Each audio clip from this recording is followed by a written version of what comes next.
भगवान शिव को देवों के देव महादेव के नाम से जाना जाता है। हिंदू धर्म को मानने वाले उनके भक्त उन्हें भगवान शंकर भी कहते हैं। भगवान शिव को गंगाधर, भोलेनाथ, रुद्र, गिरीश जैसे नाम से जाना जाता है। भगवान शंकर की पूजा सौम्य और रौद्र दोनों रूपों में की जाती है। त्रिदेवों में संहार का देवता भी भगवान शिव को ही माना जाता है।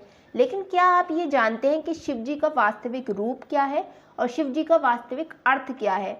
भगवान शिव के जितने नाम हैं उनके उतने ही रूप भी हैं और उनके हर रूप के पीछे एक कथा भी है। तो आज हम आपको उन्हीं कथाओं के बारे में बताएंगे और साथ में हम आपको ये भी बताएंगे कि शिव जी का वास्तविक रूप और अर्थ क्या है। भारतीय आध्यात्मिक संस्कृति के सबसे अहम देव महादेव के बारे में कई गाथाएं और दंत कथाएं सुनने को मिलती हैं। क्या वे भगवान हैं या केवल हिंदू संस्कृति की कल्पना है, या फिर शिव का एक गहरा अर्थ है जो कि केवल उन्हीं के लिए उपलब्ध है जो सत्य की खोज में है? आइए सबसे पहले जानते हैं कि शिव का अर्थ क्या होता है। तो शिव संस्कृत भाषा का शब्द है जिसका अर्थ है कल्याणी या शुभकारी, कल्याणकारी या शुभकारी। यजुर्वेद में शिव को शांतिदाता बताया गया है। शी का अर्थ होता है पापों का नाश करने वाला, जबकि व का अर्थ होता है देने वाला यानी कि दाता। आइए अब हम शिवलिंग के बारे में जानते हैं कि शिवलिंग क्या है। तो शिव की दो काया है, एक वह जो स्थूल रूप से व्यक्त किया जाए और दूसरी वह जो सूक्ष्म रूपी अव्यक्त लिंग के रूप में जानी जाती है। शिव की सबसे ज्यादा पूजा लिंग रूपी पत्थर के रूप में ही की जाती है। लिंग शब्द को लेकर बहुत भ्रम रहता है। संस्कृत में लिंग का अर्थ होता है चिन्ह, इसी अर्थ में ये शिवलिंग के लिए इस्तेमाल होता है। शिवलिंग का अर्थ है शिव यानी कि परम पुरुष का प्रकृति के साथ समन्वित चिन्ह।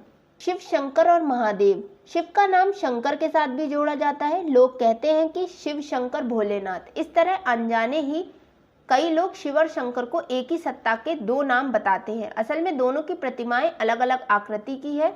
शंकर को हमेशा तपस्वी रूप में दिखाया जाता है। कई जगह तो शंकर को शिवलिंग का ध्यान करते हुए भी दिखाया गया है।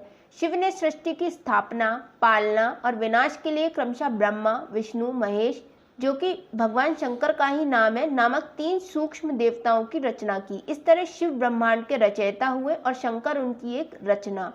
भगवान शिव को इसीलिए महादेव भी कहा जाता है। इसके अलावा शिव को 108 दूसरे नामों से भी जाना और पूजा जाता है। आइए जानते हैं कि उन्हें अर्धनारीश्वर क्यों कहा जाता है। तो शिव को अर्धनारीश्वर भी कहा गया है। इसका अर्थ ये नहीं है कि शिव आधे पुरुष ही हैं और उनमें संपूर्णता नहीं है। दरअसल ये शिव ही हैं जो आधे होते हुए भी पूरे हैं। इस सृष्टि के आधार और रचयिता यानी स्त्री पुरुष शिव और शक्ति के ही स्वरूप हैं। इनके मिलन और सृजन से ये संसार संचलित और संतुलित रहता है। दोनों ही एक दूसरे के पूरक है। नारी प्रकृति है और नर पुरुष।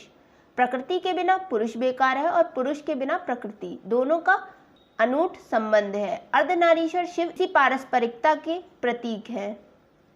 भगवान को नीलकंठ क्यों कहा जाता है? अमृत पाने की इच्छा से जब देव दानव बड़े जोश और वेग से मंथन कर रहे थे तब समुद्र से कालकूट नामक भयंकर विष निकला। उस विष की अग्नि से 10 दिशाएं जलने लगी।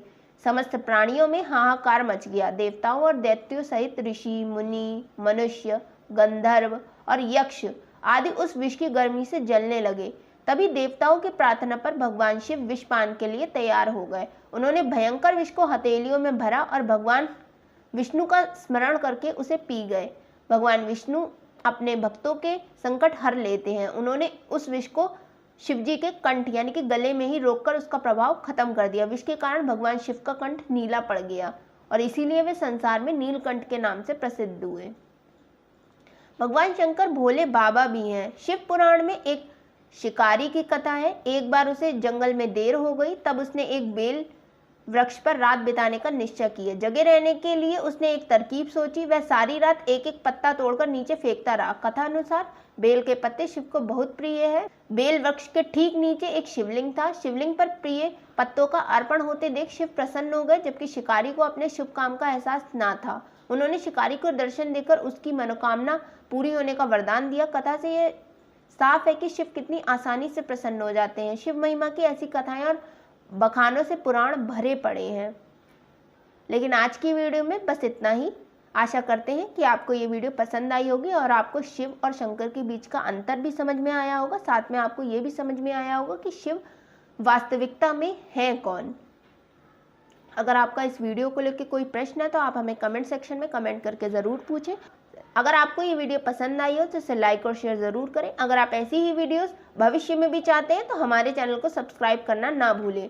वीडियो में अंत तक जुड़े रहने के लिए आपका बहुत बहुत धन्यवाद।